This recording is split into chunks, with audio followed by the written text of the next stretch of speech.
Yeah, Tato. Let's go. Let's go. Welcome to the Dash Group Chat Podcast. I am the host. They call me G. I'm accompanied by AC Shots. What's good, AC? What's up, man? How you doing? All good, bro. How's the fam? Family's good. Family's good. How's yours? Mine's is good. I'm tired of shit. How about you? Always. Always.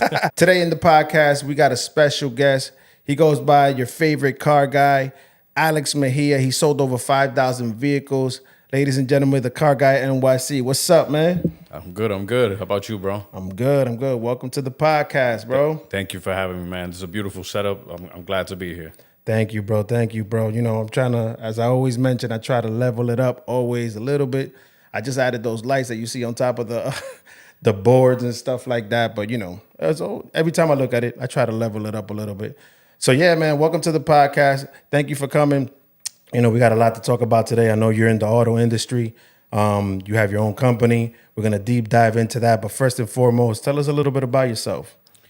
Oh, I mean, what can I tell you? It's I'm a Dominican, first generation American, you know, born and raised in Queens, New York. Right. I'm in the automotive industry now, and it's something that I enjoy. I've dipped and dabbled in something different than what most people may know about the auto industry. Right. So I'm glad to be here so we could talk about it and share and, right. you know, put more people on.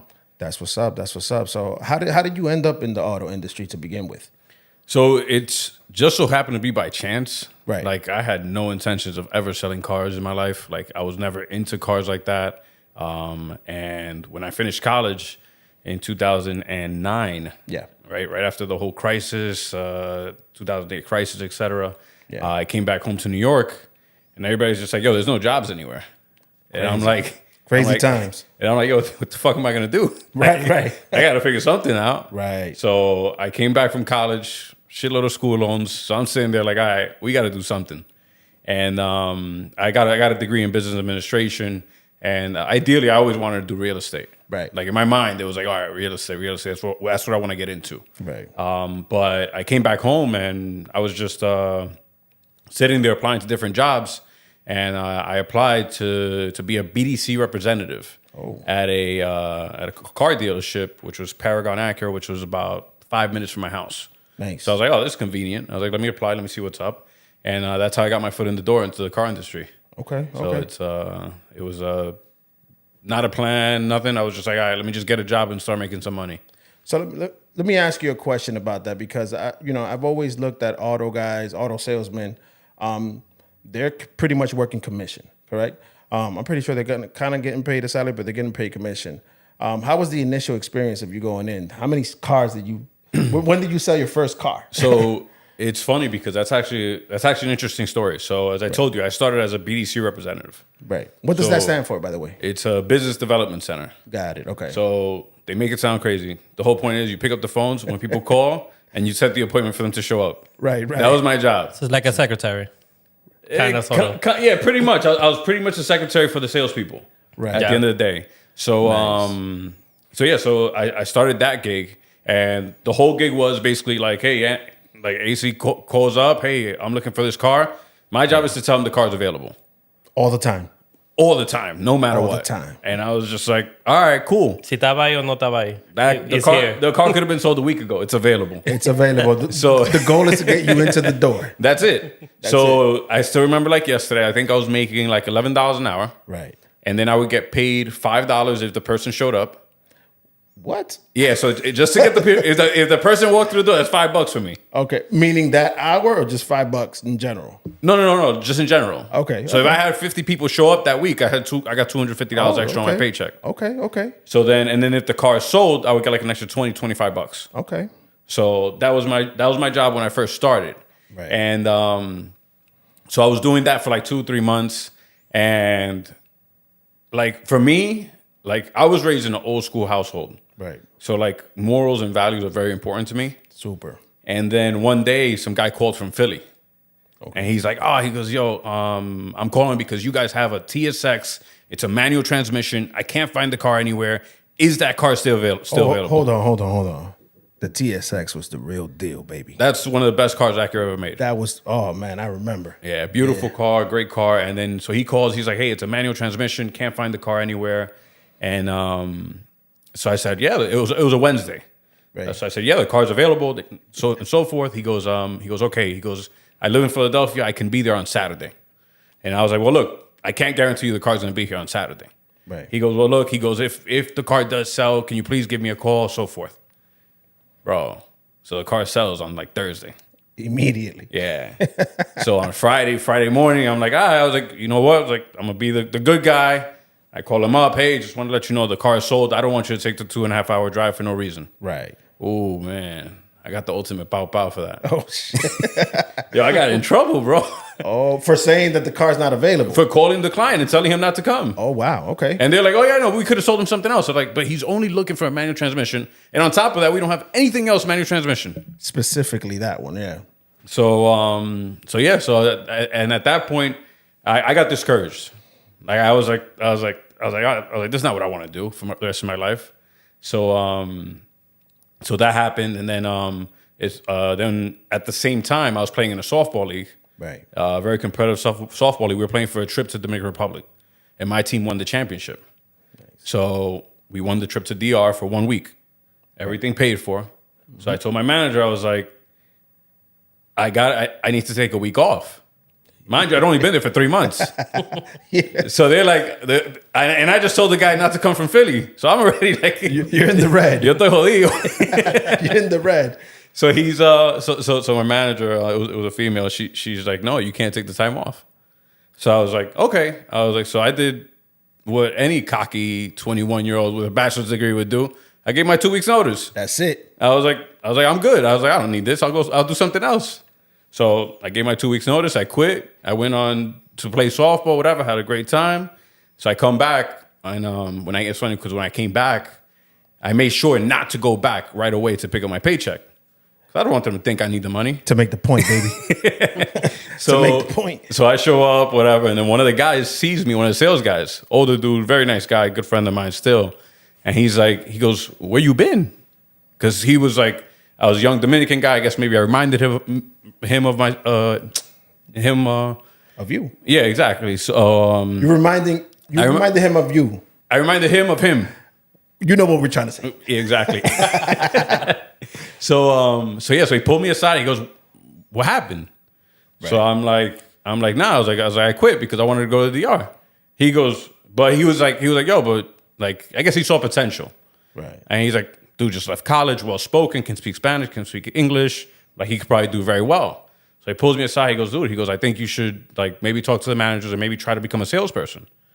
So I was like, I don't know. So he's like, so then he pulls me aside. He goes, dude. So he pulls out his pay stub. So this is like October, November. Right. And he's at like 125 grand for the year. Oh my God. So I'm 21, 22 years old. And I was like, hold on. I was like, I can make 120 grand selling cars. So I was like, you know what? I was like, that's not a bad idea. Right. So so at that point I have no leverage though. Hold on. So you went right back to the old manager. So no. The so, one so, that you. So no. So now I got to talk. Now it's a different manager. Okay. So now they're like, oh yeah, come on board, because they'll take anybody. Like you got a heartbeat and you can like walk straight, and you don't have a visible addiction. Like you're hired. So they put me on the sales floor, and I go 5 weeks and I haven't sold a damn car. And it's strictly commission. There's no salary. Oh man! So I'm showing up to work in my suit, tie, acabando, ya tú sabes, and not making a damn dime. Damn. For 5 weeks. I'm like, what the hell? Yeah. And then luckily they hired a new manager, Dominican guy, young guy, and he was like, you're gonna sell cars. I was like, we're gonna figure this out. Right. And the next month after that, I sold like 14 cars. Oh. And I was like, okay. So then, Estamos en algo. yeah, I was like, okay, I gotta go aquí. I'm not a dead corpse. I could figure this out. Right. And then from there, man, it just took off. And, fortunately, like just connections and everything, and knowing a lot of people. And I've always been like big on social media and everything, like posting what I do. I've never been ashamed of it. Right. And, so me salió bien. You know, one of the things, see, that whole entrepreneurial route, right? Because as an auto salesman, that's what you are pretty much. Because you said there's no salary, it's all commission. It takes a lot for you to do that and have no pay. But then let me ask you something. When you sold those 14 cars, right?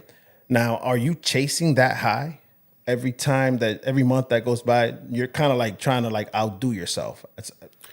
Some capacity, right? Yeah, no, definitely. Was that tough? Because listen, that's the one thing that pulled me back from earlier in my time, right? When I was in my 20s and stuff like that. I thought about real estate. I thought about auto salesmen and all that good stuff. I thought about all those things. You know, you're trying to figure it out. But that's one of the things that kept me away from that commission route, because I always knew it was about the numbers and I had to hit those numbers, and it's tough.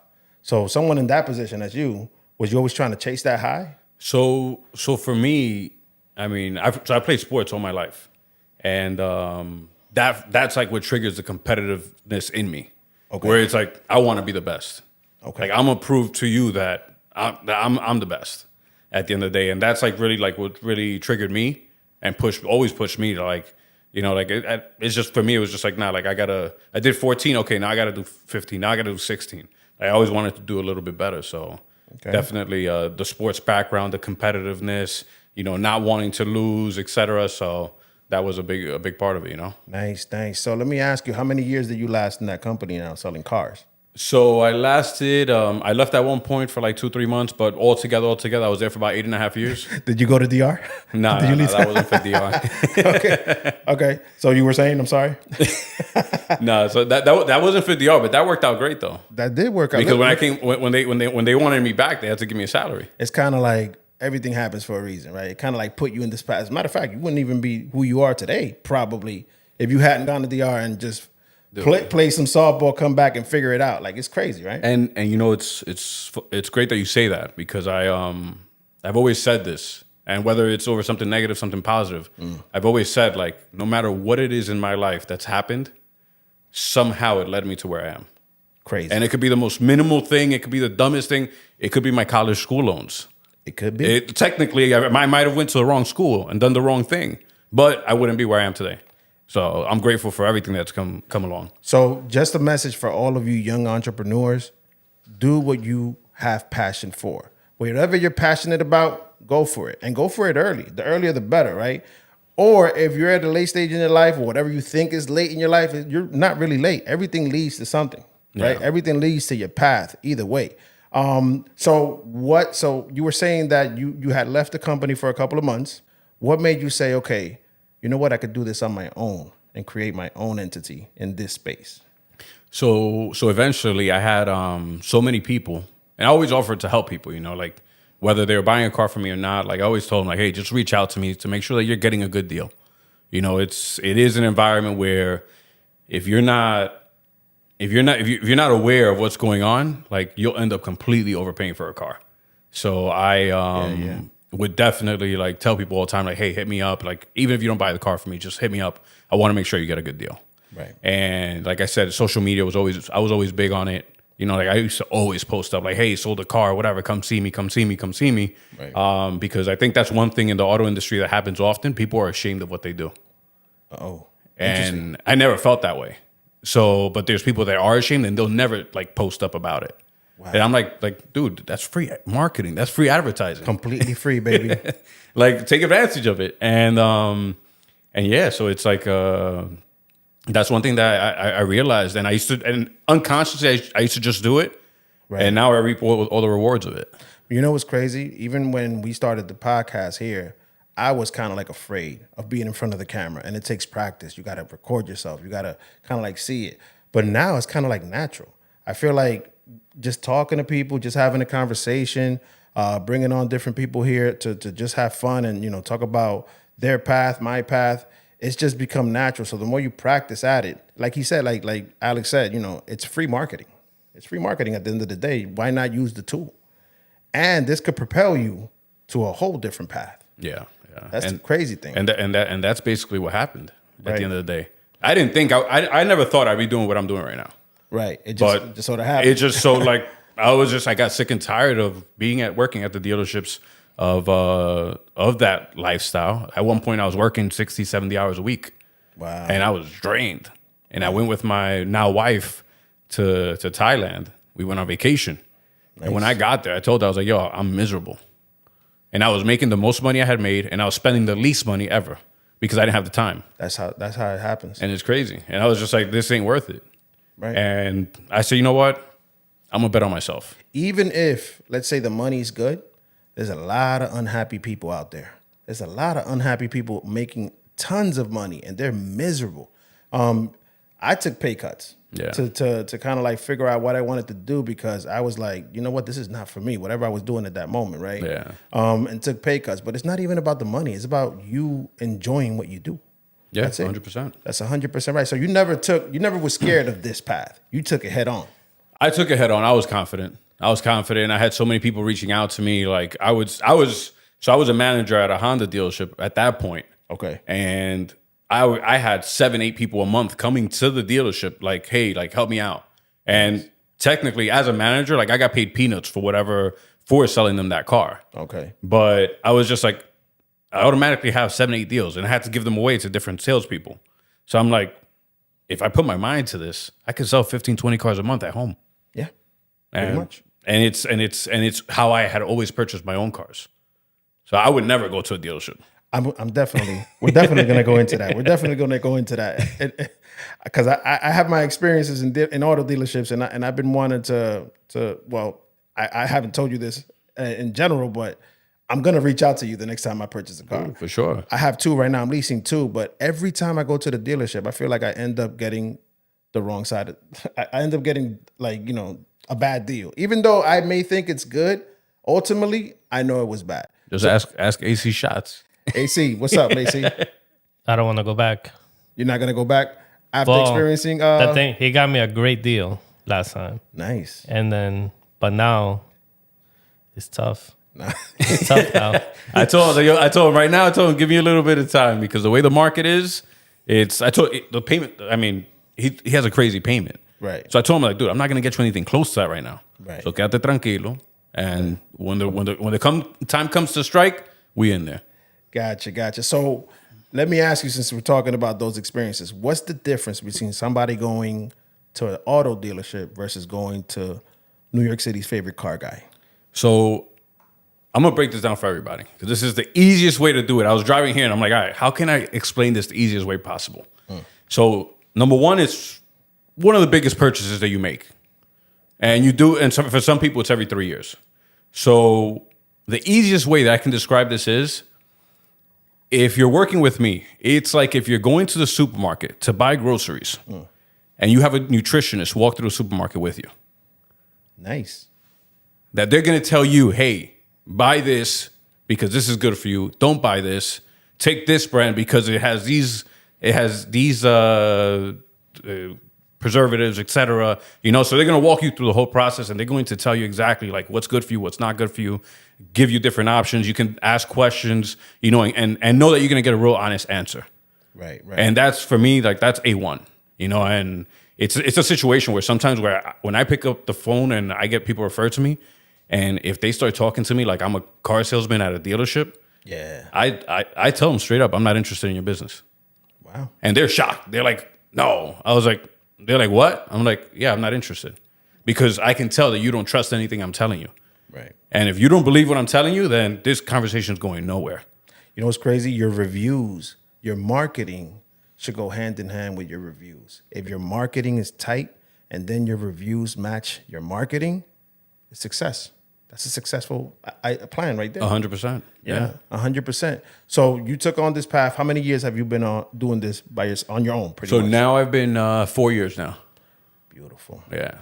Beautiful. 4 years. And it's been the best 4 years. I mean, I can't, like, it's amazing. I started a family, got married, like, just everything became better. Everything kind of locked in place. Yep. Everything locked in place. Yeah. Certain things need to happen. Certain things need to happen for things to line up. Yeah. That's what kind of like it is about, right? For sure. Let me ask you, because my experiences in the auto, and so I'm up to my like 5th car at this point. Yeah. 6th. I have 2 outside. And every time I go there, I tend to go right before the lease is up. Always. Okay.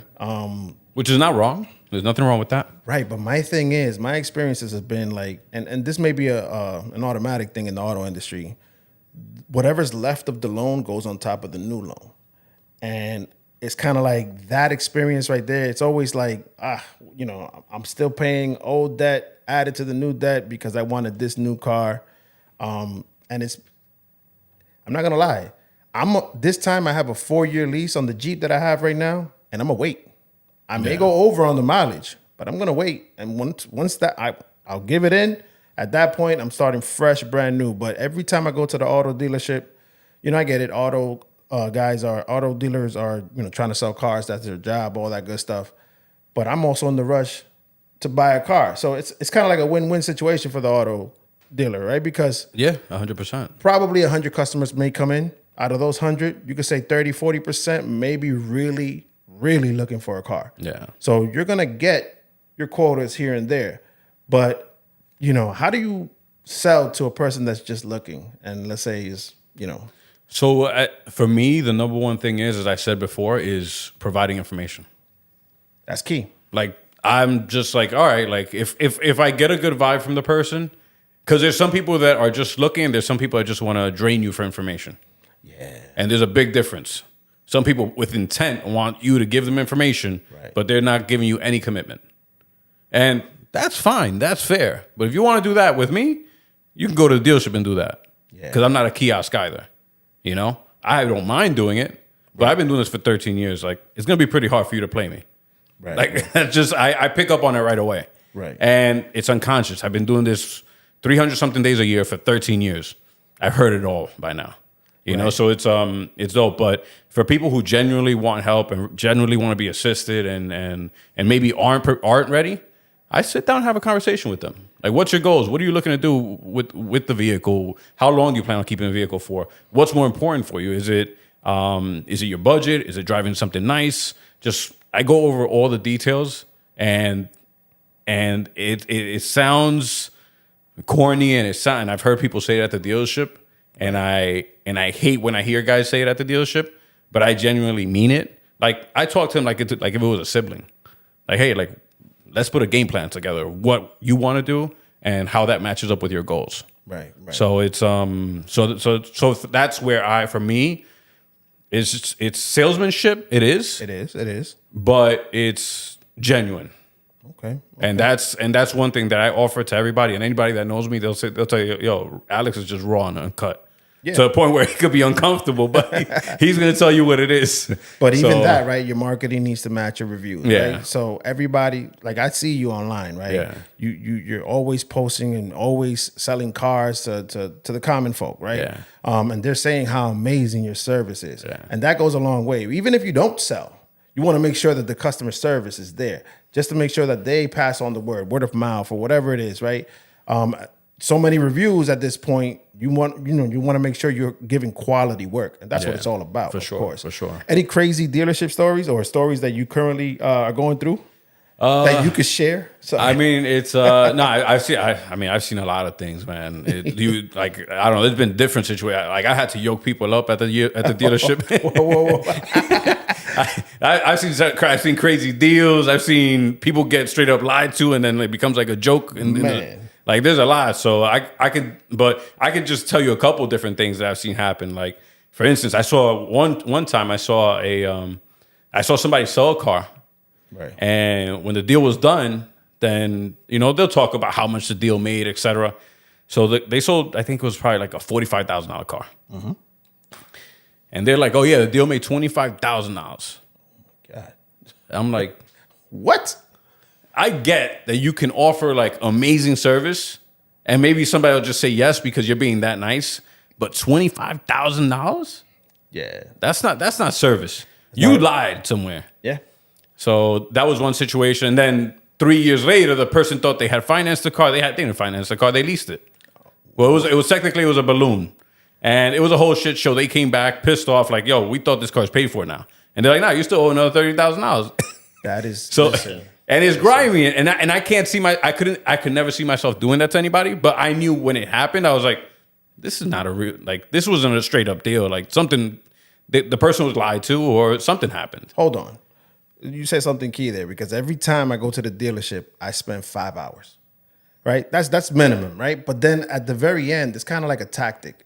You're sitting down, you're signing your life away. you don't know what you're signing. I'm not trying to read at that point. I may read 1 or 2 pages. At the second page, I'm like, all right, you know what? Yes, Yeah. you got my signature. Let's go. Let's get out of here. Was that maybe a mistake on the customer's end for not reading the details of the deal? So it's funny you say that because, for instance, I said that they did a balloon. Right. And that may be the first time you ever hear anybody say, "Oh, I did a balloon deal on a car," Right. because it's super uncommon and it rarely ever makes any sense. But what happens is that in a balloon, the paperwork looks like a finance. So you see an interest rate, 3.9%, 36 months, and you think like, okay, it's a finance, but it's not, because then you have an option to buy in there afterwards. So it's tricky. Like I said, it rarely ever makes sense. Right. In the last 4 years, I haven't done a single balloon. Right. Because it just, the only way it makes sense technically is if the rates match up and if you have a trade-in that's worth a lot of money. The only way it could possibly make sense. Any way anybody could trade in a car that they owe money in and come out winning on the back end? Yeah, of course, yeah, definitely possible. Meaning, I'm coming in with a car. If I come in with a car that I own, that's different. I'm coming in with equity, of course. But if I come in and I'm upside down on a loan, and I come to a dealership, or I come to you, let's say, can I still be kind of like met in the middle? So in terms of the financing, or leasing. So technically, that would all depends on the market, and it depends on how good of a deal the new car is. Interesting. You know, so if you're paying $450 a month, let's say on a Honda Accord, right? And you're upside down $3,000, but I got a crazy deal on a Jeep Grand Cherokee, right? And I could put you at $550, taking you out of the Honda Accord. Makes sense. Yes, it does. So, but it's all about matching up the cars and the deals and different brands, and that's one angle that I have now that I never had, which is I don't have to sell you one brand, and that's why I can be so transparent. Oh yeah, that's definitely a plus in your business. It's a game changer. It's definitely a game changer. Have you sold a Tesla? I can't sell Teslas. That's the only thing I can't sell. Okay. And fuck Elon Musk. Oh, okay. Moving along, because I was gonna get into that's the car that I want actually next. Yeah. I want all electrical. I'm gonna put the electrical outlet out there. Yeah. I'm tired of paying gas, bro. Gas is up and down shit. It's just, I'm done with it. I've been paying gas for damn near 25 years. I'm done. But of course, my question is, do you see an electrical future? In like a full electrical future, maybe not in our time, but do you see that happening at some point with cars? So to be honest with you, right now, I would say it all depends on the government at this point. Yeah, that's the one thing we're seeing where it's like, Joe Biden's like all in on electrical stuff, everything, etc. A bunch of rebates, incentives, cool. But then if, let's say, for instance, if Trump comes back into office, he's not about that life. So, and honestly, politics aside, I personally don't care. I prefer a gas car, personally, but they're just, I don't know about all the other reasons why they want to go one way or the other. So I won't even comment on it, but it's, do I see an electrical future? I mean, it looks like it, little by little, but do I think they'll completely do away with gas cars? I don't see that either. Probably not. But then I think they'll find a happy medium where everybody's happy. Right. So we'll see. I mean, Yeah, because that's a lot of money in gas too. For all those people that invest in all those politicians, all those. But they're not gonna let it go. Then it depends also. Like you sit here and say, oh well, gas can. There's so much money tied up, etc. They could do the same shit with electricity, man. That's true. At the end of the day, eventually, it's that is true. That is true. Unless you're working solar panels, etc., then I mean that all would help out. But I mean. There's a money grab for people everywhere. I'm telling you, today. There's an angle everywhere. Before you guys came here today, I saw 2 guys knock on my door. They wanted to sell solar panels. I'm like, I'm not interested because I had somebody come in and break it down to me. It didn't make sense because it's kind of like I'm paying almost the same thing. And then on top of that, I'm paying for the solar panels. So it didn't make sense. So that was kind of like a year ago. We may do that at some point, but I don't see it. But everybody is kind of like, it's a money grab for everybody. Yeah, everybody's out here trying to make money. Yesterday, somebody came in and did the same thing from the solar panel companies. They're all over the place now. But like you said, they could gauge up those prices and it's over. Yeah, we're in the same space we was when we got out of gas at that point, right? No, estamos jodidos. Can you share a little bit about pros and cons versus within financing and leasing? Like, which one would you recommend, or which one do you recommend to your customers? So when it comes to financing and leasing, look, I always tell people it depends on what your game plan is, what your goals are with the vehicle, and the biggest factor in it all is what the programs are on the car. Nice. Because let me tell you, sometimes it makes more sense to lease the car and just buy it out afterwards. You know. And in some ways, as a consumer, you are more protected by doing that. Okay. And if there's extra incentives, et cetera, for leasing, which a lot of times manufacturers will put out extra incentives just to make sure that in 3 years, you're hopefully buying another car from them, you know? So it all depends. You got to look at the programs, look at the interest rates, rebates, just break down everything. And I do that for my clients. Like I'll show them like, hey, this is how much it is total if you finance it. This is how much it is total if you lease it. Right. And even if leasing is an extra $1,000, $2,000, I suggest them, hey, go with the leasing route. It's better. Speaking of incentives and stuff like that, I've learned in my experience going to auto shops and stuff like that, not auto shops, car dealerships and stuff like that. Depends on the month, what type of incentive, if it's a holiday, también, like, you know, you got to go at the right time. Even at the end of the year, I've heard, maybe that's a myth, that people, you know, at the end of the year, car salesmen are trying to meet their quota. That's when I got my car. Oh, it kind of worked. Hopefully we get the same deal. Yeah. No, so with that, it depends. You know, there's some brands that are more aggressive. Like I think Lexus in December goes crazy. So that's just like what they normally do. And maybe Benz too, if I remember correctly. But it all depends. So like Jeep, sometimes for like So whenever people hear these 4th of July sales is whatever. Yeah. Most of the time it's bullshit. Like just keeping it real.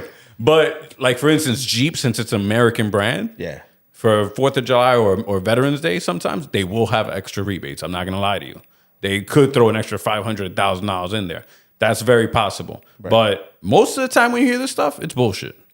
And like I said, I'm straightforward. I'm raw as it is, and I'm gonna say it. But there are occasions where it is real, and you know. So I mean, the house never really loses. The house is never gonna lose, especially not in the car industry. Right, they're gonna get what they need to get out of you. Yeah, regardless of what the deal looks like. Yeah, right? For sure. Let me ask you: can you share any like experience that you had that kind of like you always look back on, and it kind of like, you know, makes you proud, a memorable moment in the dealership industry that you can say, wow, I did this. So over the last 4 years, and even like people that have come to me before that.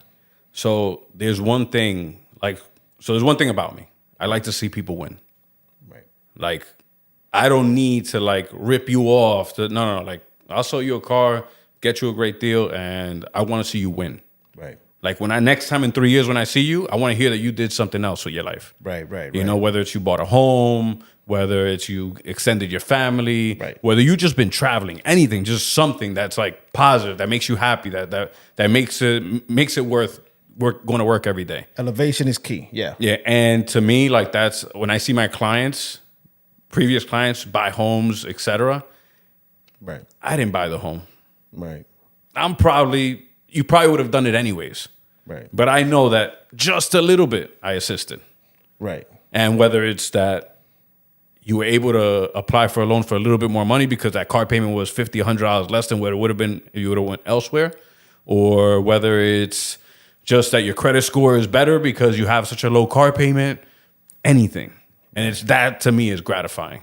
When I see these people and they're like, oh, like I'm buying a house here, or I'm doing this, or I'm doing that, or I started a business. I'm just like, wow, like that fills my heart.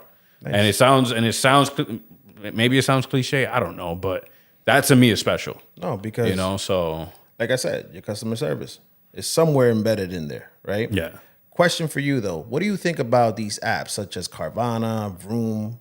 You could pretty much go in there and buy a car specifically. So they're pretty clever.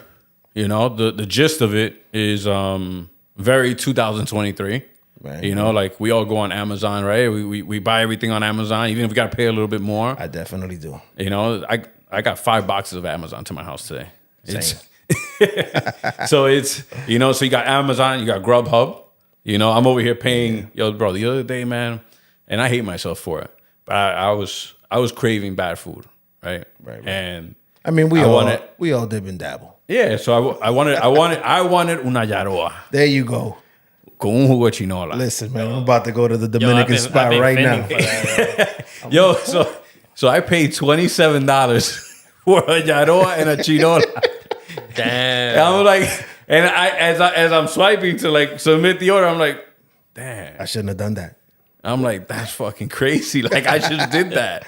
Yo, But I'm like, yo, that's what I want right now. So same thing with Carvana and with Vroom. Yeah. You know, where I have actually used Carvana and CarMax at times. I have for my clients because I'm looking in every corner trying to save every dollar possible. Right. So I have used them at times. It does make sense sometimes. Okay. But at the same time, they pay so much for cars sometimes that I don't understand what the hell they're doing or how the fuck they're getting rid of these cars. Yeah. Because then they gotta recondition the car, they gotta resell the car, and I'm just like, where are you making money? But at the same time, they're just buying up market share. That's all they're doing. Yeah, you're right. You know, at the end of the day, it's like everything else. It's like, yo, like, because Amazon right now could come out and put everything a little bit cheaper than everybody. Yeah. Just to get everybody used to going on Amazon to get everything. And we will definitely do that. Yeah. Because we're already used to it. And then when it's an extra $3, fuck it. Yeah, fuck it. It's easier. Fuck it. It's all good. So, you mentioned something key about the Yaroa. Let's go back to that. Because Uber Eats is killing it, right? But now Uber Eats, when I go there, man, I'm on Uber Eats a lot, man. Yeah, it's bad. It's real bad. It's bad. But the fees on top of fees on top of fees is insane. It's like you're at a car dealership. Shit, man. It's like, what the fuck am I doing here? But I still want this, and I don't want to step out of my house. And then when it's raining, they put the little rainy thing. And then you got you got to step up and tip, like for real, because you don't want to be that guy either. You don't want to be that guy. So yeah, I'll pay $25 for a Yaroa right now. And that sounds great. Yo, you know what my mom would do to me? You know what my pops would say to me? Mira, muchacho, el diablo, el plátano ahí. Yeah. Shit. Chicken wings and french fries, $5. Take a walk. Shit, man. Let me ask you, are you looking to create your own app at some point? I'm not looking to create my own app. Okay. I do have a website. You know, if somebody wants to set up a phone call, they can go on there, set it up and everything, carguynyc.com. And but I don't, the app thing, I mean, if I'm selling 300 cars a month, sure. I can't talk to 300 people a month and put deals together. Put AI in there. But as of right now, I enjoy and I like building a connection with my clients. You know, that's important to me. It's A1. No, it makes sense for the business that you have. Yeah, for sure. You want to always build on that, of course. What are some negotiating tips that I should go into an auto dealership? Bro, call me, bro. What's the matter with you? No, I'm definitely calling you. Car Guy NYC, baby. Your favorite car guy. Let me tell you. Let me chime in on that. And this goes out to everybody. Right. I've been doing this for 13 years. In my life, I've had 2 people ever come up to me with calculators and tell me exactly how much the car needs to be and hit it on the money. What? 2 good people ever. Whoa. 13 years that they'll sit there, and this is particularly for leasing. Because financing is pretty simple. Yeah. If you can work a calculator online, it's pretty simple. But leasing wise, 13 years, I've had 2 people ever come to my desk and be like, "Hey, this is the car I want. This is how much I want to pay, and this is why," and nailed the numbers up to the penny. 2 in 13 years. Was one of them you, AC? Nah. AC called Yo le me. dije, yo quiero esto. Yo, like 5 minutes later, yo, I got this in this color, this color, this color, this color. Boom. Yo, mañana, estoy ahí. Is that simple? It used to be that simple. I wish it was still that simple. And let me ask you, because a couple of months ago, maybe a year ago at this point, the used car industry was booming. What really happened during that? And let me ask you this also. Besides that question, the secondary question is: have you ever sold used cars? Yeah, of course. Yeah, definitely. Okay. I've sold used cars. Now, occasionally, I'll still do it. So it's I tell everybody, like, when somebody hits me up and they want a used car, I tell them straight up, like, hey, I only deal with certain people when it comes to used cars because if there is an issue or if there is a problem, I need to make sure it's going to get taken care of. Right. You know, it just doesn't make sense for me to sell a car and then a problem pops up and then I got to be here chasing around, looking around, you know, trying to figure out a solution. Right. And I'm just the middleman, you know, helping you get a great deal. Right. So when it comes to used cars, like I'll do it once in a while, but I tend to not unless the person I'm dealing with at the dealership is super trustworthy. Okay. And in my life in the auto industry, I know about 10 people like that. Right. So it's very, very, very limited. So the reason I asked you the first question was because we have a third car here in this house, and we was trying to sell it during that time, and they were giving us a good amount for that car. Yeah. I'm not gonna lie, we went to Carvana to check how much they would give us, and they were really offering something very good, and we didn't take advantage of that. Yeah, we should have. Carvana has had moments where they're offering really good money. CarMax, you know, and like I said, I always check those outlets whenever I'm getting a trade in. But with the used car industry, pretty much it's everything right now and moving forward. It's all about supply and demand. Right. At the end of the day, there was no new cars, so people started buying used cars. Right. People start buying used cars. Now there's a limited quantity of used cars. Prices go up. That was a great time to sell on your the cars that you owed more on. What was that term again? That When you're upside down. Upside down, right? Yeah. That was a great time to sell upside down for cars. sure. Damn, I didn't take advantage of that. Or the other day when it rained like 24 inches. When it rained 24 inches the other day, this whole thing was flooded.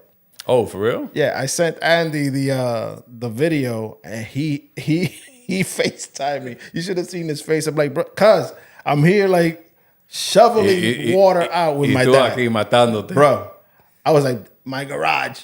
Yo, man. But listen, that was a scary moment. I gotta figure that out so it won't happen again here. Because now I'm thinking every time it rains like that, I'm gonna have an issue. Yeah. But that goes with cars too. So the used car that's no longer a thing since the used cars are still up, and they're gonna stay up. Oh, okay. They're gonna stay up because so at the end of the day, it's what's gonna happen, and it's just a cycle. At the end of the day, most used cars come off of leases, right?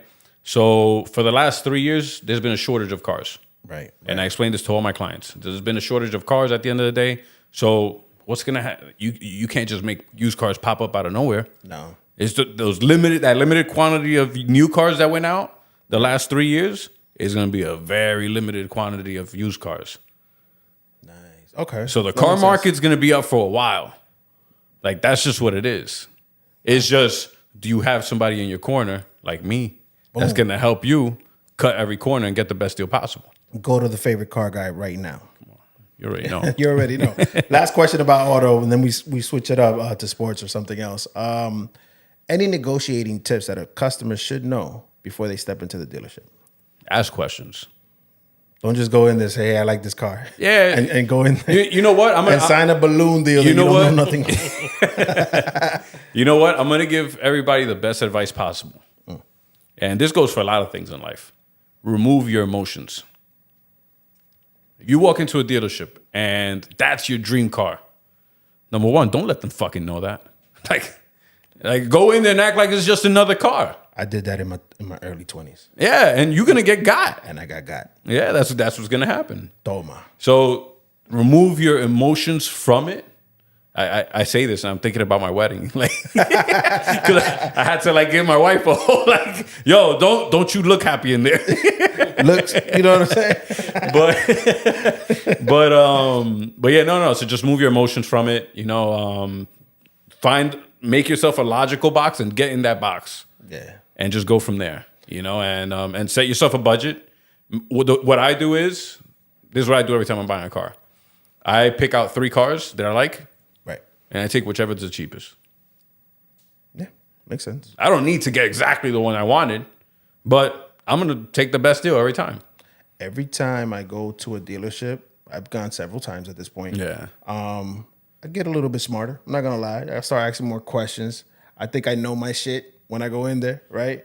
Ultimately, you know, I still end up getting a somewhat deal. I'm kind of like prepping my sister to get her car. I'll tell her to speak to you.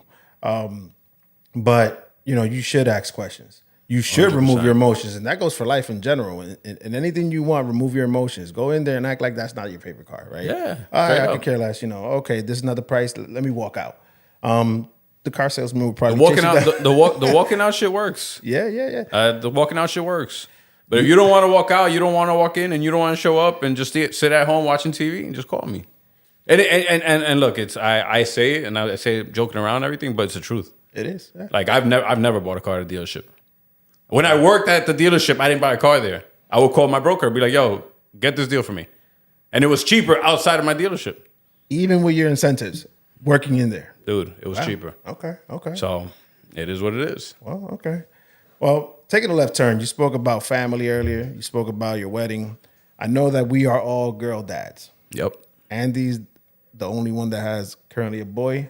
No, Andy, I'm not having more children. I'm okay. I'm the boy. All right, that's it. 2 girls, I'm the boy. Yo, he's the only one, the only guy in the house. The only guy in the house. Y hay como 10 mujeres. Wow. It feels like 15. You know what though? I know what it feels like. Yeah. Bro, my mother is one of 6 women. Look at that. Mm-hmm. No brothers. So you already know that they know everything. Listen. Yeah, I got it. And then on my dad's side, it's 11 brothers and sisters with 6 sisters. So I have 12 aunts. And then my cousins, Yeah. the ratio is like 70 to 30 women. Man. Yep. And then my guy cousins, like they really don't they do their own thing. Yeah. And like all my life, it's been like I'm the one in el medio. So it's I'm used to it, man. It can be a lot. It can be a lot. You said 6 and 13, and my father's side is like 13. My mother's side is like 15 of them. The motherfuckers needed TVs, man. The real question here is, what the fuck were grandma and grandpa doing? They wasn't buying condoms. I'll tell you that. All in the same house. So back to the original question about, being girl dads. How did it feel having your daughter for the first time in your hands, man? Wow. It's funny because she was premature, 6 weeks. Wow. And we didn't get to touch her like right away. Wow. And then like she was tiny, fragile, and like I grabbed her because I went to the what do you call it, the NICU, and so I grabbed her and I'm like carrying her and she's like in my hand. She was like 5 pounds. And I'm like, wow, like this is my responsibility. That's it. Like A1 like supersedes everything. Yeah. And just like, and the fact that she was so delicate that I was just like, wow, like this is it. And then it sucked because I got sick and I didn't get to go see her for like 4 days. Wow. Must have felt like 4 years. Yeah, no, I was just like, yo, like I was like, damn, like what can I do? Like my wife is just, and my wife is trooping it every day to the hospital because she stayed at the hospital for like 6-7 days. Okay. My wife is trooping it every day, and she's going there for like 14 hours.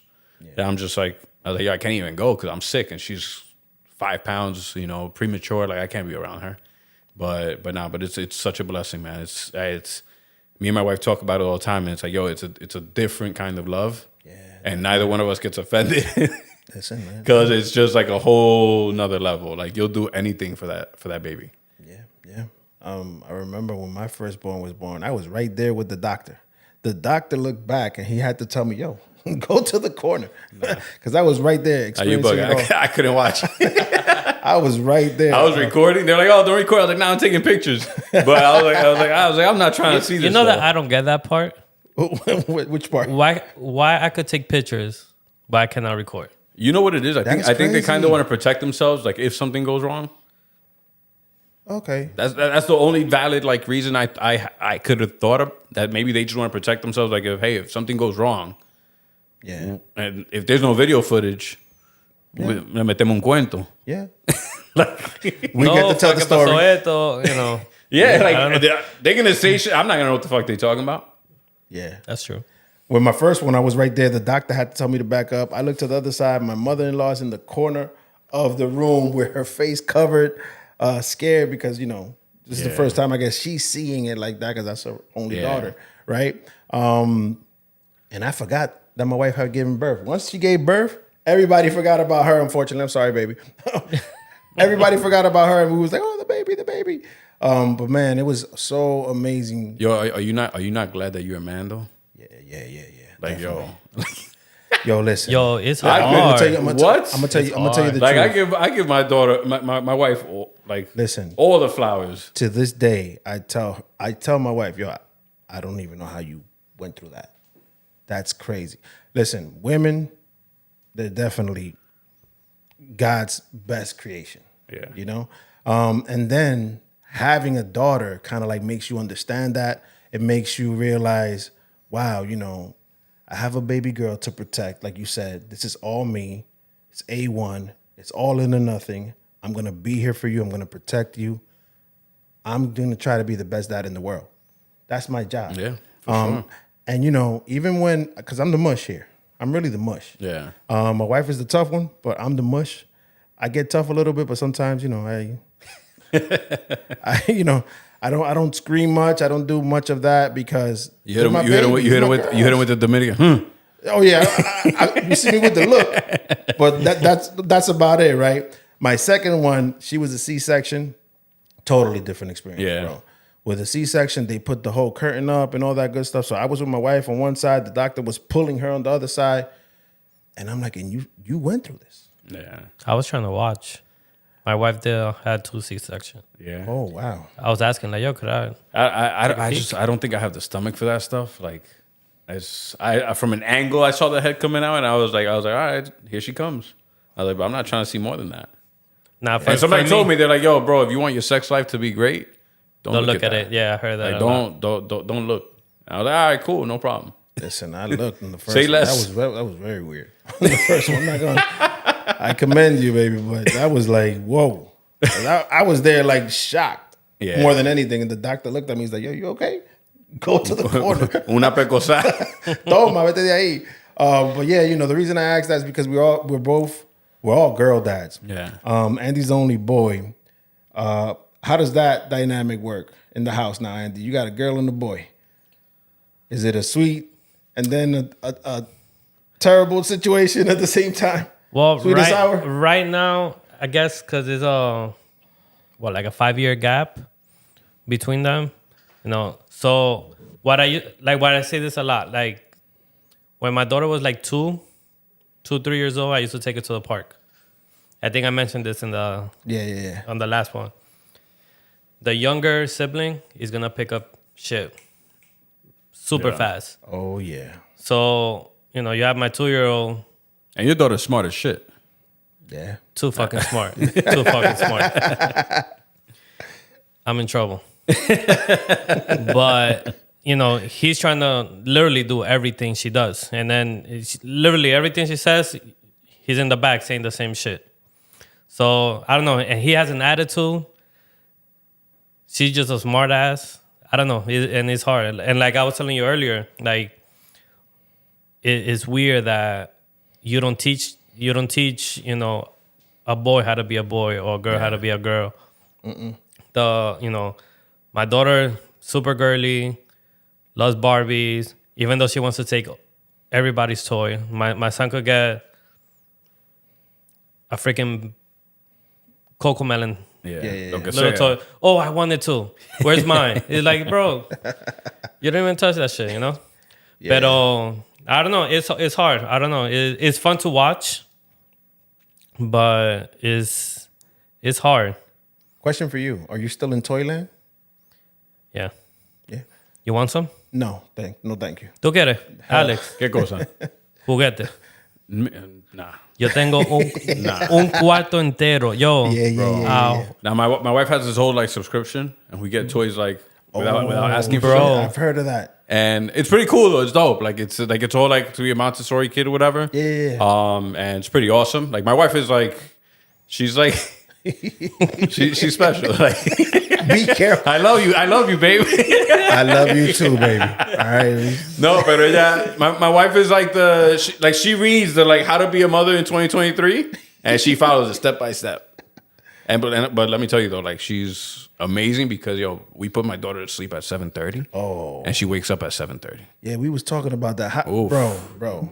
So that's like, and we were talking about like, like, can you believe like we've seen people that can't do that. Alex, That's my biggest fear. could I borrow her? My daughter? No, your wife. Whoa. Not like that, pero my son still wakes up once, at least once. So she could wake up like randomly. She might wake up, but you carry her for like 5 minutes. She knocks back out. You se acuesta the next day. I give him the bottle and then that's it. No, like we don't feed her like after her last feeding is at 7:30, 8 o'clock. Yell at me. No, he be tight. How old is she? She's 9 months today. Okay, beautiful. Yeah. Okay, because I've heard everything, right? Because I have 2 kids, but with the second child is when I started to try things because the first child. Did you ever try the crying out method?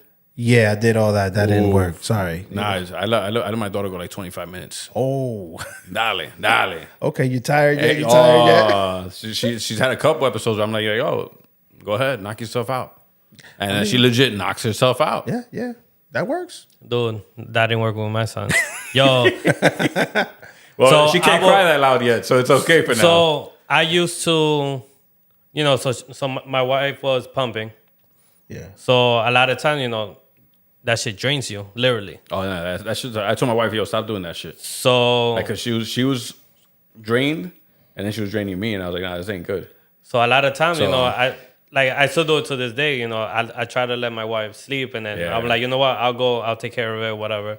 Right. Yo, pero alguna vez eran 2 horas el tigre llorando, and I'm here falling asleep, and then like, sigue. I'm like, yo, my guy, like. Yeah. So it's not. So Every kid is different. So with my first, she got all the amenities. She got all the treats and everything. She slept with us because it's a baby. She sleeps. Oh, no, we don't. We all don't that stuff. I mean, the first time.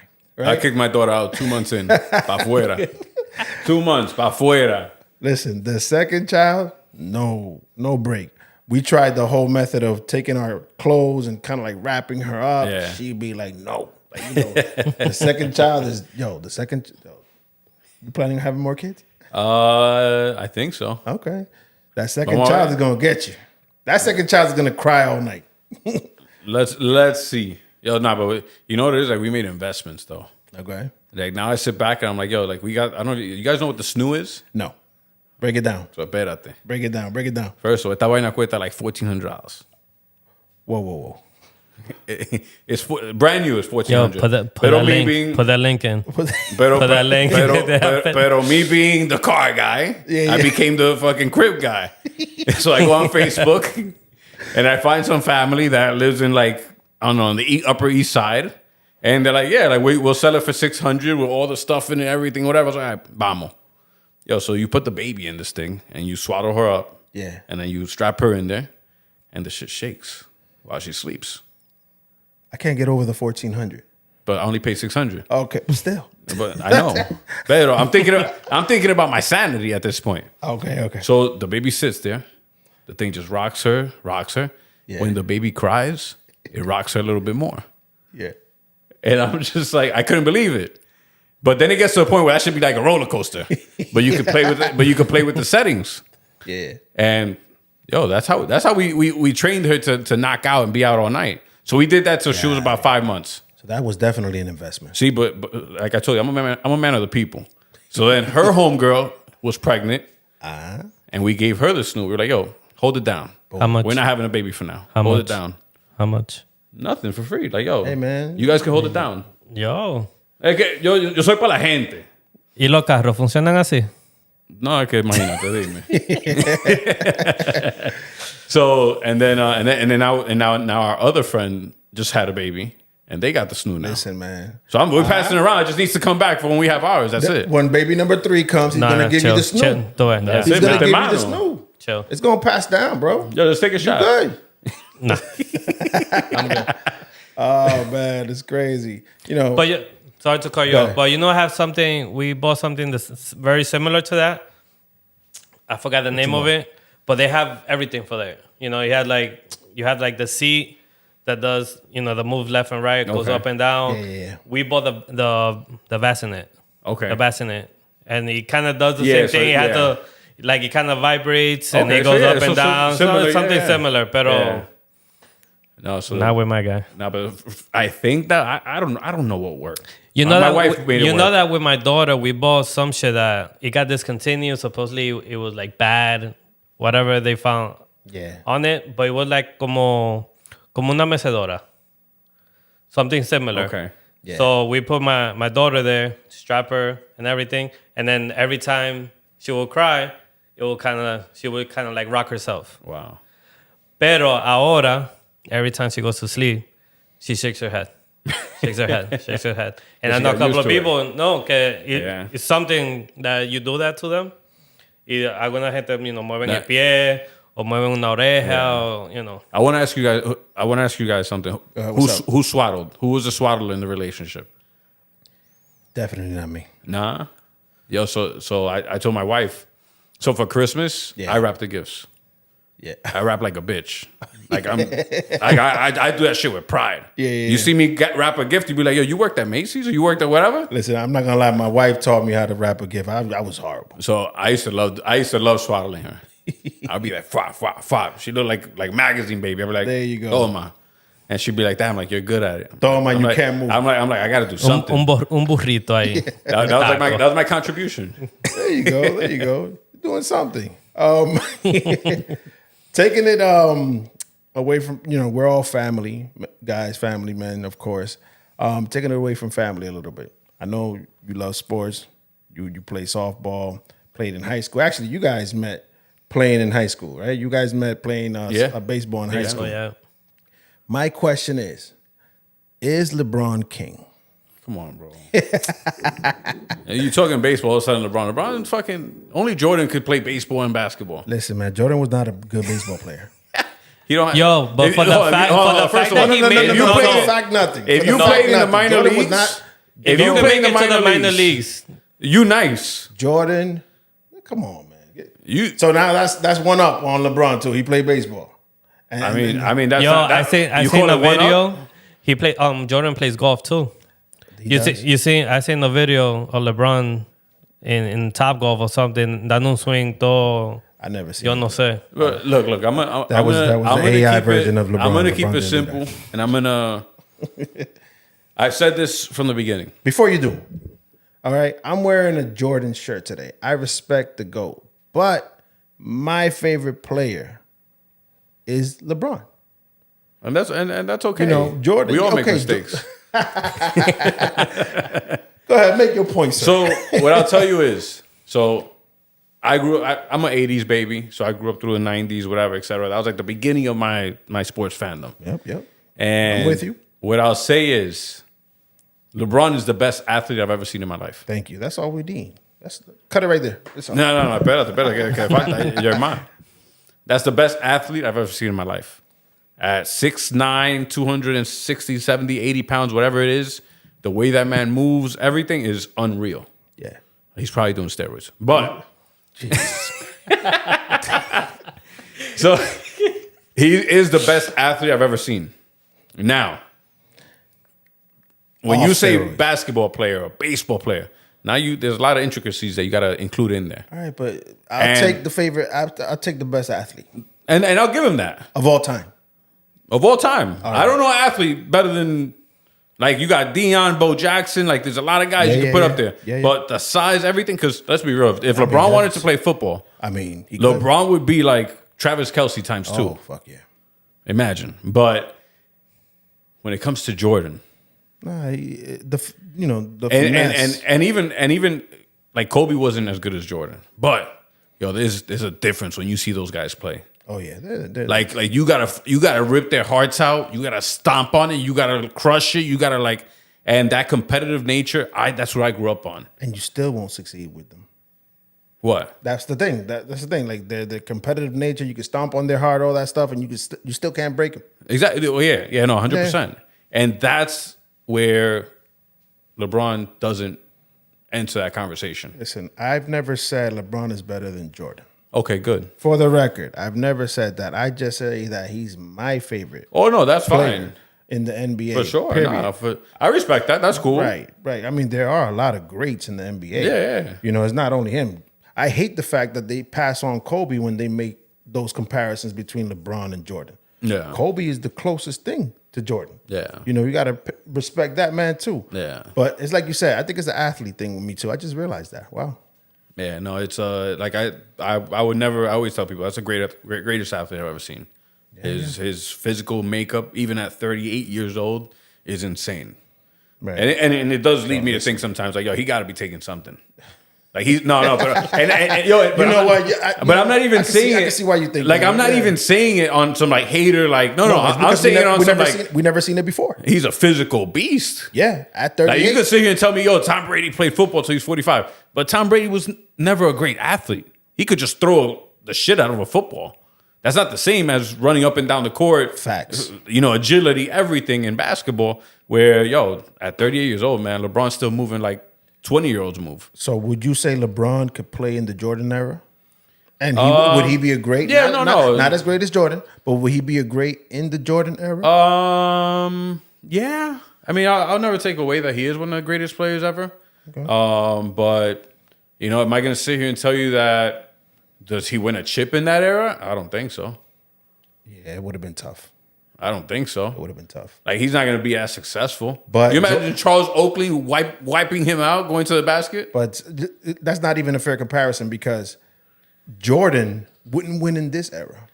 What? No, Jordan has never faced a KD. These super teams, like not even super teams, fucking Warriors. Well, I was going to ask you. Jordan never faced that caliber of a team, ever. Can we agree on that? Yeah, but okay, that's fair. And LeBron won the chip with Cleveland, with young Kyrie. And he beat the Warriors. No me hagas eco. They were up 3-1, and they went up 4-3. That's all. That's the only point I wanted to make. Thank you. Look, all I'll say is, in regards to that, Jordan was unbeatable at one point. He was. I give him that. You've never seen that before. That killer instinct? No. Probably Kobe. No, Kobe's the closest. I'm just saying in general, nobody could beat him at one point. He was unbeatable. Okay. Like within 8 years, he only didn't win 2 titles because he just didn't play. He played half a season or whatever in 95. But against mediocre teams. Listen, we're going to go back and forth on this always. NBA predictions in 2024. The New York Knicks. Oh my God. Stop the recording right now. Knicks. Listen, man. No. Realistically, what I will say is, I mean, the Phoenix Suns are stacked. They just made a trade that made their bench a little bit better. So I expect them to be really strong in the West, and Denver is obviously coming back. But in the East, let's talk about Milwaukee. That's speaking of competitive nature and dogs and just like loyal guys and just like I'm not running around teaming up. Like Damian Lillard and Giannis are playing together. Oh man, listen, those two guys have been my when I talk about 90s basketball and about Jordan, the competitive nature of I'm not running around or whatever. Yeah. I've always used Lillard and Giannis in today's game as an example. Yeah. And now they're together. Listen, that's gonna. So they got a squad, but it's a whole new dynamic. So let's see what happens. But they do got a squad. So vamos a ver. If they win this chip this year, that's gonna say a lot for the future of the NBA. Yeah. For the next couple of years. Yeah. If they figure it out this year, they're gonna. I could see them winning one. I hope they miss the playoffs. Yo, think about it. They missed the playoffs. You know where Giannis is going? Lakers, baby. Palo Knicks, papi. Listen, you know his agent is from New York. And Greek guy from New York, so I'm tracking this shit down. I'm a diehard Knick fan, like loyal to the core. Oh man, I'm with Knick fans here. Yeah, listen, man, I'm a diehard Knick and Jet fan. Listen, man, the Knicks did me dirty in the 90s. Okay, so at least you have the Yankees. Nah, I grew up a Yankee fan. I don't fuck with the Yankees. I actually dislike the Yankees at this point. Toma. Pero growing up, Shout I'm out just to saying. the Yankees, baby. but at least you saw a few championships. Porque con los Knicks y los Jets, yo. But y'all never gonna see a championship. But you know what it is? Like now as a sports fan and somebody like I played college baseball, whatever, a little bit, and it didn't work out how I wanted to. But still, I got there, and just like the little things and the grinding it out and being the underdog and overcoming obstacles.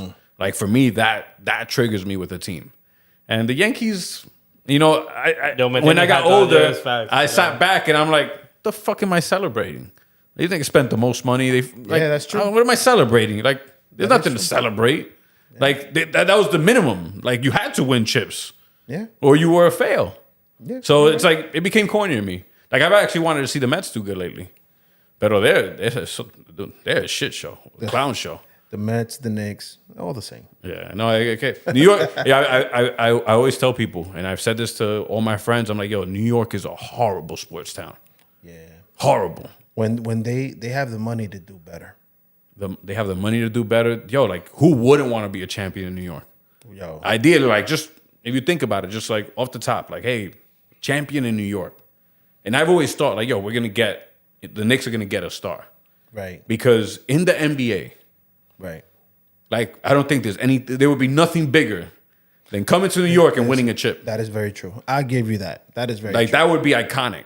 That's and imagine true. Giannis does that. Oh, it's a problem. If he does that, it's gonna be a problem. You said something about LeBron playing golf, right? Taking LeBron out of that. Golf to me is becoming a new, like, I don't know if it's just me. Alex todavía no me ha invitado a mí a jugar. Vamos.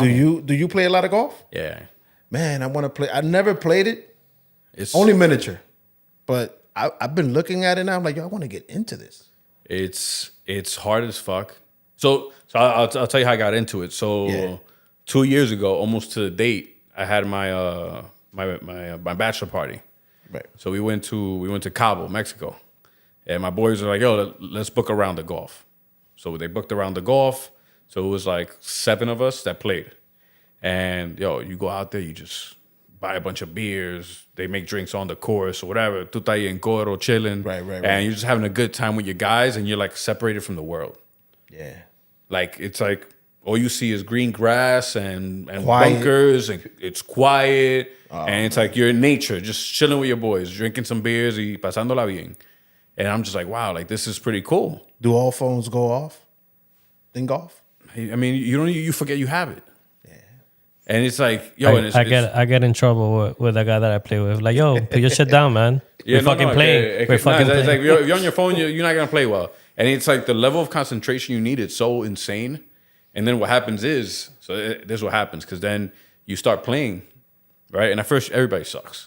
Right. And you get a lucky shot here and there or whatever. Then you start practicing. Then you start practicing and you pull up and you hit that one shot. Yeah.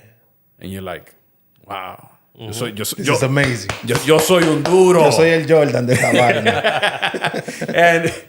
and then the next shot. Dude, no, pero es que no importa. It's that one shot. It's that one shot. Baby. You played 18 holes. You took 120 shots with that one shot. That's all you taking home. That one shot. You take Yo, it baby, home. I did great. Oh. I did great today, baby. And you got to make sure AC records it. Dude. No, y como dijo Andy, it becomes, yo, baby, ¿cómo te fue? Oh, nah. Yeah, I shot like one, pero este tiro que yo hice, ese fue el tiro. Ese fue el tiro. I've been working on that. Man, like, you don't know what the fuck you're doing. So it locks you in. Yeah. And then all of a sudden, and I say this joking around, whenever somebody makes a crazy shot or hits, and it doesn't have to go in, but if you put it 5 feet from the hole, I tell people all the time, like, you just added 5 years to your golf life. Boom. Because now you become addicted. And it's like, yo, it's like that high that you were asking him, like, yo, when you saw how many cards, like, you know, you look for that high. No, it's lo mismo, and it's crazy, because then the thing is that it's on you. Yeah, there is nobody's playing defense. Yeah. There is no outside factors. It's on you based on your mental preparation, based on what club you want to use, how well you know yourself, how well you know your swing. Just everything's on you. And then you're playing against yourself, pretty much. The competitive nature comes out. Yeah. You start making a few shots, and it's downhill from there. And then once you start getting into it, olvídate. So I play once a week. Like, I make sure I get out there once a week to play, and we gotta play, man. We gotta play, man. Listen, when we going, man? No, mira, yo te voy a decirte una cosa. I'm not paying $200 for a club. No. I'm just telling you, a mí tú me das un bate. This is what I tell everybody, and you know Joel as well. That's my guy. Shout out to Joel. Valerio. And that's my guy. And I told him straight up, I was like, bro, you can come out with me and play, but you better go practice. No, because what happens is that when you play with somebody that don't know how to play, You play to their level. no, it just you become frustrated, and not even like frustrated because I'll sit there and be like, yo, do this, do that, pero tú te sacas de tu juego. Yeah. And yo, the mental, like, you got to be so committed to everything because then you got to analyze what shot you're going to take, why you're going to take that shot, how you're going to set up your next shot. And then you lose all that. And before you know it, your game's down the drain. Yeah. So yo le digo a la gente, hey, I'm down to go out with whoever. Pero hay que practicar un poco para que cuando tú llegues, at minimum, you can at least hit 2 clubs straight, somewhat straight. Got it. Because everybody messes up. But it's a very challenging game. But it teaches you patience. It teaches you, and I don't have the best patience, man. Sometimes you see that club. Sometimes the club goes further than the ball. yo, and at first I used to just smash him and break him, and I'd be like, yo, this is getting expensive. Yeah, no, listen, I've seen some prices. I'm like, yo, this is getting expensive. I was like, so I don't smash any clubs anymore. I may throw them, and I throw them at the perfect angle to make sure that they land sideways. But I'm not breaking no more clubs. Yeah, Alex, man, let me say it's a pleasure to have you. Thank you so much for joining us here at the Dash Group Chat Podcast. One last question for you: if you see a young entrepreneur out there trying to make it in the auto industry or whatever industry he's trying to make it through, because you're a young entrepreneur, you broke out of the chains, right? You're doing your own thing now. What advice would you give a younger, shy entrepreneur with that passion but can't figure it out? It's great you asked me that because somebody just stepped into my office 2 days ago. Yeah. And was like, yo, like I want to make videos, but I don't feel comfortable. And I told him straight up, I was like, why don't you feel comfortable? He goes, oh, I don't know what people are going to think. I said, those people going to pay your bills? Nope. Like, those people never going to pay your bills Nope. at the end of the day. Now, if you do your videos and you provide a service and they find value in you, they're going to pay your bills. Show up. But you got to put yourself out there. Show up, show up. And it's just, at the end of the day, there's so much opportunity out there nowadays. Yeah. It's like the opportunity is begging people like, yo, I'm here, take me. Yeah. And it's just about, yo, if something bothers you, practice. That's it. Look in the mirror. And stay consistent. Grab a mirror and just do your whole thing in a mirror. You know, like I sat down here today to kick it with you and to chop it up with you. Yeah. And at first I was like, oh, this is different. Like, you know, but at the end of the day, like when I do my videos on Instagram, that's easy. That's like, I'm like, oh, is it your favorite car guy? What's up? Definitely. And that's like clockwork now. And dude, it's just go out there. There's so many opportunities. Take advantage. Push 100%. Don't hesitate. If you fail, that's okay. That's a lesson. You learn something from it and just grow off of that, build off of that, and just keep going, keep going, keep going. If you fail at one thing, try something else. You only need one thing to hit. Yeah, that's true. And, you know, even us starting this, like, you know, in the beginning, if you look at the very beginning, it was not this. Bro, look at your setup, man. And so far it's looking better than when we started. I saw your content. I sat there and like legit, like I sat there for like one like episode, and I ended up watching like 3 in a row. Nice. And I was like, damn, like this is pretty cool. And it's all in development process. Like you said, you got to stay consistent. I got to be more consistent on getting on camera outside of this. Yeah. Just like you are, like the more interactive on social media, and I will get there. Yeah. But it all takes consistency and dedication, of course. Thank you so much for joining us, Alex. We really appreciate you. Any last words of your contact information you would like to share with the customers that are out there looking for cars right now? If there's anybody that's looking for a vehicle, if you know somebody looking for a vehicle, reach out to me. It's Car Guy NYC on Instagram. You can go on my website, carguynyc.com. I have a whole video that explains exactly how it works. Boom. And if you're interested and you need help, even if you don't think you need help, just reach out to me anyways. And if you're the person, let me tell you something. If you're the person that goes to the dealership and you refuse to get any help, you know what? I'll make it easy. Shoot me $200. I'll review all your numbers. I'll go look over everything, and I'll make sure you get the best possible deal. And you can go waste your time at the dealership. I'll even do that. I'm not going to do it for free. But I'll help you save some money, and I guarantee you'll save at least $500,000. Boom, baby. Yeah. Your favorite car guy, baby. Thank you for joining us, Alex. Thank you, We bro. appreciate you, man. Follow us on TikTok, Instagram, YouTube. Subscribe, all that good stuff. Thank you for all the new followers we've been getting lately. We just reached 300. Listen, I'm celebrating everything. Thank you so much for joining us. Thank you, Alex, for joining us as well. Anytime, AC, man. I love you, bro. Peace.